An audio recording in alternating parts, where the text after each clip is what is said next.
جیسے ہی آپ court inter ہوتے ہیں تو باقاعدہ ایک وکلاء کا جمعہ بازار شروع ہو جاتا ہے۔ وکلاء کے بارے میں ایک تاثر ہے، اور تاثر غلط بھی ہو سکتا ہے، صحیح بھی ہو سکتا ہے، کہ وہ اپنے کالے کوٹ کا کہیں نہ کہیں ناجائز فائدہ اٹھاتے ہیں۔ خاتون ہے جن کا نام پنکی ہے، اور وہ آج کل بڑی زبان زدیات ہیں کہ وہ اسمگلنگ کے حوالے سے، ڈرگس کے حوالے سے پورے پاکستان میں ایک سسٹم چلا رہی ہیں۔ اکثریت میں جو شادیاں ہوتی ہیں وہ شاید 1 سال کا پیریڈ بھی مکمل نہیں کر پاتی۔ عدالتوں میں بہت سارے ڈائیورس کیسز جو ہے وہ ہمیں سامنے نظر آ رہے ہیں۔ اعوذ باللہ من الشیطان الرجیم، بسم اللہ الرحمن الرحیم۔ یوتھ اسٹوڈیو کے ساتھ آپ کا میزبان حافظ اسد چودھری آپ کی خدمت میں حاضر ہے۔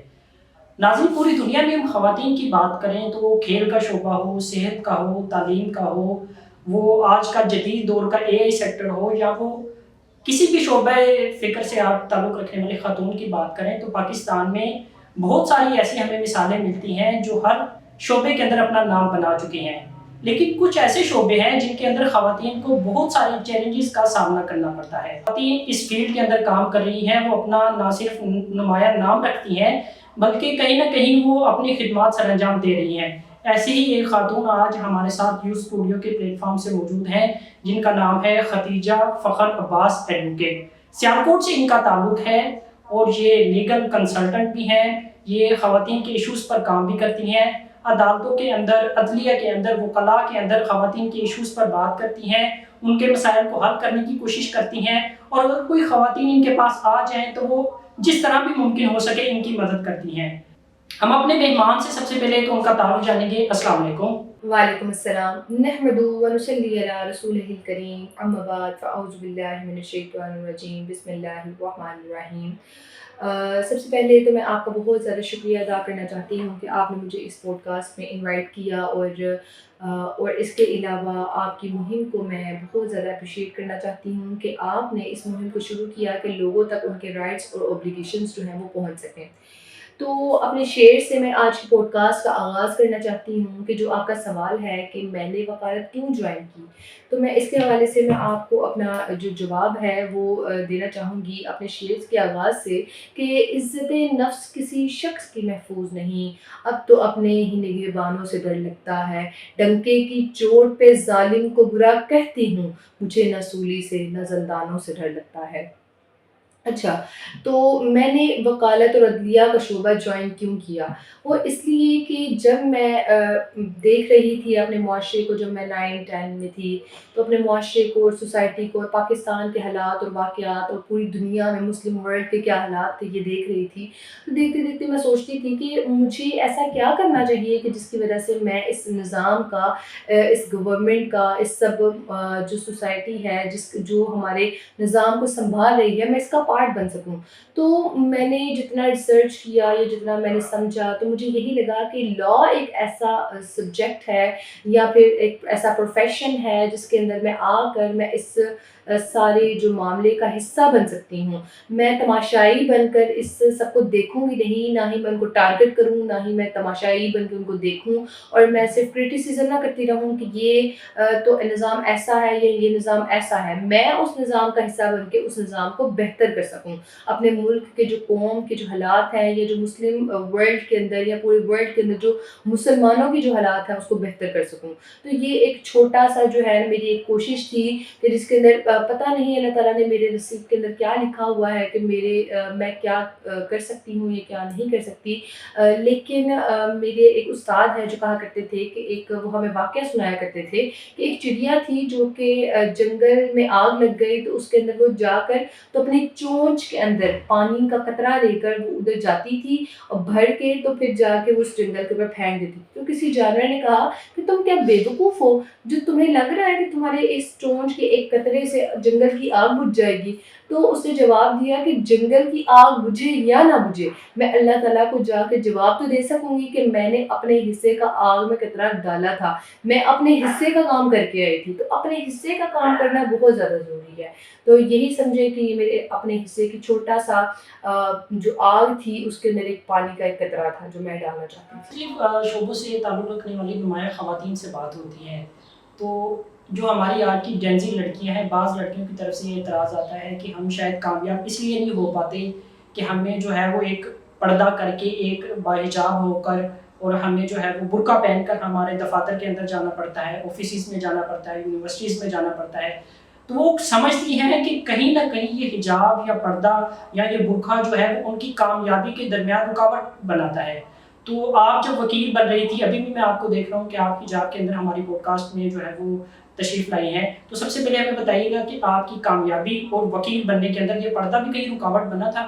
مجھے ایسا لگتا ہے کہ مجھے میری حجاب نے، نقاب نے، پردے نے مجھے ایک پروٹیکشن، ایک شیلڈ دی ہے، اور اللہ تعالیٰ نے بھی اس کا حکم اسی لیے ہی دیا تھا کہ ہم اپنے پردے میں رہ کر اپنے تمام جو رائٹس ہیں یا پھر اوبلیگیشن ہیں ان کو جو ہے وہ پرفارم کر سکیں، ٹھیک ہے۔ تو مجھے اس کے حوالے سے ہمیشہ مجھے ایسا لگتا ہے کہ مجھے عزت ہی ملی ہے، مجھے اس کی وجہ سے رسپیکٹ ملی ہے، آنر ملا ہے، تو اس کی وجہ سے مجھے کبھی بھی کوئی مشکل کا سامنا نہیں کرنا پڑا، کبھی بھی نہیں کرنا پڑا۔ آپ کے پروفیشن پر اگر ہم بات کریں تو وہ پاکستان کے اندر دیکھیں تو ہمارا جو عدالتی نظام ہے وہ ایک تاثر ہے اس کے بارے میں کہ یہ بڑا سلو موشن پروسیسنگ ہے اس کے اندر۔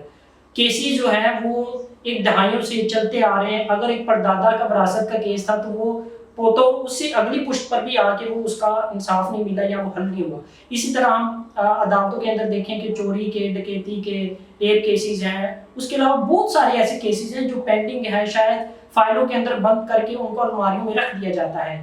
تو آپ اس بات سے ایگری کرتی ہیں کہ پاکستان کا جو عدالتی نظام ہے وہ انصاف کے تقاضے پورے نہیں کر رہا؟ عدلیہ کا نظام سست کیوں ہے، اور اس کے علاوہ کیا عدلیہ جو ہے وہ انصاف کے تقاضے پورے کر رہی ہے یا نہیں کر رہی؟ تو سب سے پہلے میں کہنا چاہوں گی کہ جو عدلیہ کا جو سسٹم سلو ہونے کا جو بہت بڑا ریزن ہے وہ صرف اور صرف نیت نہیں ہے۔ ایسا نہیں کہ ججز یا وکلاء کا قصور ہے، اس کے اندر ایک سسٹمیٹیکل ایشو ہے جس کے اندر ہمیں بہت ہی غور و فکر سے ہمیں دیکھنا چاہیے اور اس کے اوپر کام کرنا چاہیے کہ سب سے پہلے یہ کہ مقدمات کا بوجھ بہت زیادہ ہے، کیونکہ کسی ایک وکیل کے اوپر درجنوں کیسز ہیں جو ایک دن میں اس کو دیکھنے پڑتے ہیں، ان کی پروسیڈنگ ہوتی ہے، ان کی کراس ایگزامینیشن ہوتی ہے، ان کی چیف ہوتی ہے، ان کی بحث ہوتی ہے، ان کے آرگومنٹس ہوتے ہیں، اس کے علاوہ بہت زیادہ پروسیڈنگز ہوتی ہیں جس کے اندر شاید ایک کیس کے اندر گھنٹہ گھنٹہ اس کو جو ہے ٹیکل کرنے میں لگ جاتا ہے۔ تو کوئی ایک جج سو یا درجنوں کیسز جو ہیں وہ کیسے اس کو ڈیل کر سکتا ہے؟ تو اس کے اندر ایک سسٹمیٹیکل فالٹ ہے جو کہ ہمیں اس کو ریزالو کرنے کی ضرورت ہے۔ اور دوسرا، ہمارا ایک جو پروسیجرل لا ہے وہ بہت پرانا ہے، یعنی کہ 1998، ٹھیک ہے، تو تب سے یہ چلتا آ رہا ہے۔ تو اب اتنا پرانا جو پروسیجر ہے اس کے اندر جو ڈیٹ پہ ڈیٹ والا جو ایک پروسیجر ہے کہ ایک ڈیٹ پہ ایک چیز ہوگی، دوسری ڈیٹ پہ دوسری چیز ہوگی، اس کا بھی بہت زیادہ رول ہے کہ ہمارا جو پروسیجر ہے وہ ابھی اپ گریڈ نہیں کیا جا رہا، اسی پروسیجر جو کہ 1908 میں تھا وہی آج تک وہی چلتا آ رہا ہے۔ یقیناً وہ پروسیجر بہت بہتر ہے، ہمارے جو لاز ہیں، جو کوڈیفائڈ لاز ہیں، ٹھیک ہے، وہ بہتر ہے، لیکن اس کے اندر جو پروسیجرل لا ہے وہ کہیں نہ کہیں ایک جو ہے مسٹیک جو ہے وہ وہاں پر آ جاتی ہے، یا وہاں پر تھوڑا سا سسٹمیٹیکل جو فالٹ ہے وہ آ جاتا ہے جس کی وجہ سے ہمارا جو پروسیجر ہے وہ سلو ہو جاتا ہے۔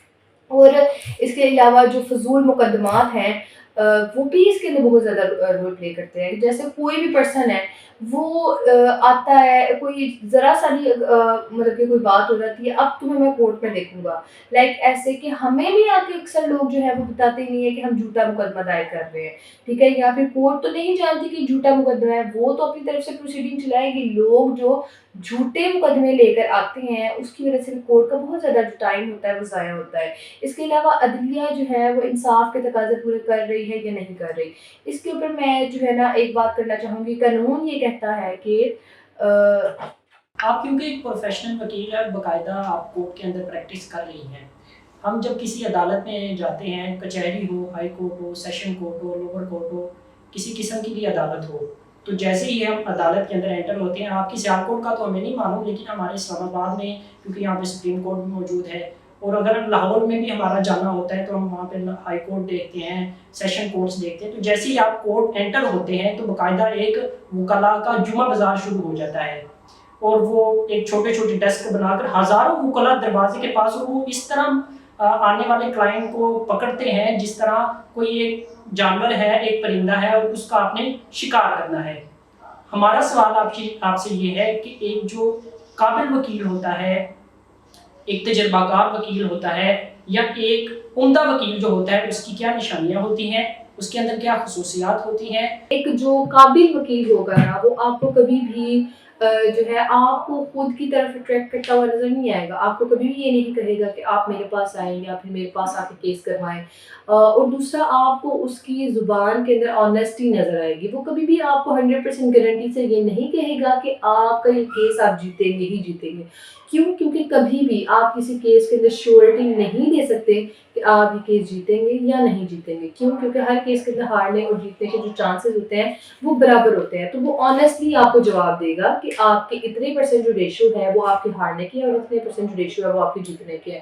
تو اس کے اندر آپ دوسری جو کوالٹی دیکھیں گے وہ ہے آرٹ آف آرگومنٹس، اس کو کہا جاتا ہے. تو آرٹ آف آرگومنٹس کیا ہوتے ہیں کہ جس کے اندر ہم کوئی جو لائر ہوتا ہے وہ کس طرح سے اپنے معاملات کو پروسیڈ کر رہا ہے، وہ کس طرح سے اپنے آرگومنٹس کو پریزنٹ کر رہا ہے. وہ آرگومنٹس کے اندر کیا ایموشنل باتوں کو زیادہ ایڈ کر رہا ہے کہ یہاں پہ قانونی باتوں کو.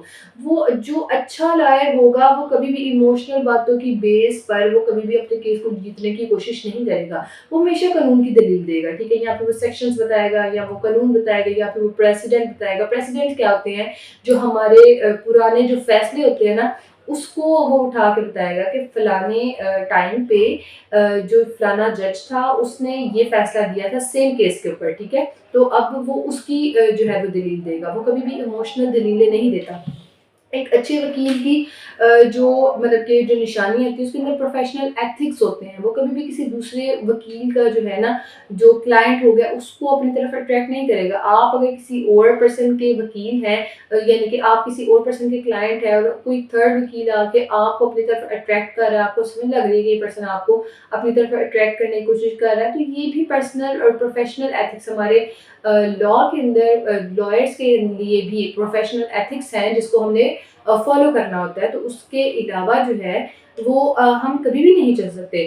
تو میرا خیال ہے کہ یہ کچھ کوالٹیز ہیں جس کی بنا پر ہم ایک اچھے لائر کو دیکھ سکتے ہیں کہ کون اچھا ہے یا پھر کون نہیں ہے. اور باقی اللہ بہتر جانتا ہے کہ کون بہتر ہے یا کون نہیں بہتر. اس طرح پولیس کا ادارہ ہے یا دوسرے سرکاری ادارے جو ایک اتھارٹی رکھتے ہیں تو کہیں نہ کہیں وہ عام آدمی سے زیادہ اختیار بھی رکھتے ہیں اور کہیں نہ کہیں وہ اپنے اختیار کا ناجائز فائدہ بھی اٹھا رہے ہوتے ہیں. جیسا ہمارے سامنے پولیس کی مثالیں بہت ساری موجود ہیں. آج کل پیرا فورس ہے یا اسسٹنٹ کمشنر جو ہے وہ مختلف علاقوں کے اندر تعینات ہوتے ہیں تو وہ اپنے اختیارات کو کہیں نہ کہیں ناجائز فائدہ اٹھاتے ہیں.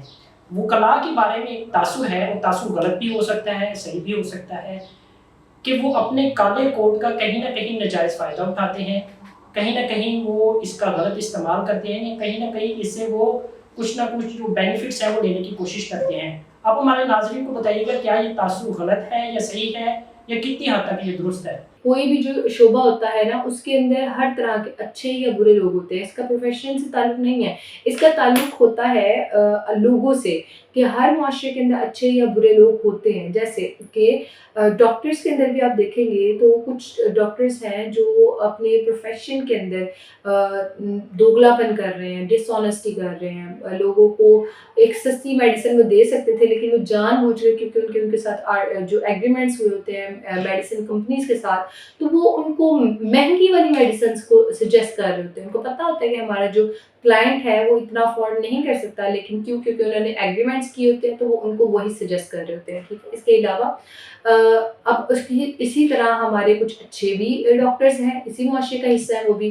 اسی طرح ہی اگر یہ تو ہم بڑے بڑے پروفیشنز کی بات کر رہے ہیں نا، ہمارا معاشرے میں ہی کمی ہے. ہمارے معاشرے میں جو کمی ہے نا اس کا ہر جگہ پہ جو ہے نا اثر و رسوخ پڑتا ہے. جیسے اب آپ عام ٹھیلے والے کے بھی پاس جائیں گے نا تو اس کے اندر بھی اچھے اور برے لوگ ہوں گے. کچھ لوگ اس طرح کے ہوں گے کہ جو کہ اپنے ناپ تول میں کمی کریں گے. کچھ لوگ اس طرح کے ہوں گے کہ آپ کو گلے سڑے ہوئے پھل بھی دے دیں گے. ٹھیک ہے، اور اسی طرح ہی جو ہے کچھ لوگ ہوں گے جو بہت اچھا اور نایاب آپ کو آپ کی قیمت کے اکارڈنگ آپ کو جو ہے نا وہ پھل دیں گے. اور کالے کوٹ کا جو غلط استعمال ہے ان کی جو فیسز کے حوالے سے بھی موسٹلی ایک بات کی جاتی ہے کہ فیسز اتنی زیادہ کیوں ہیں.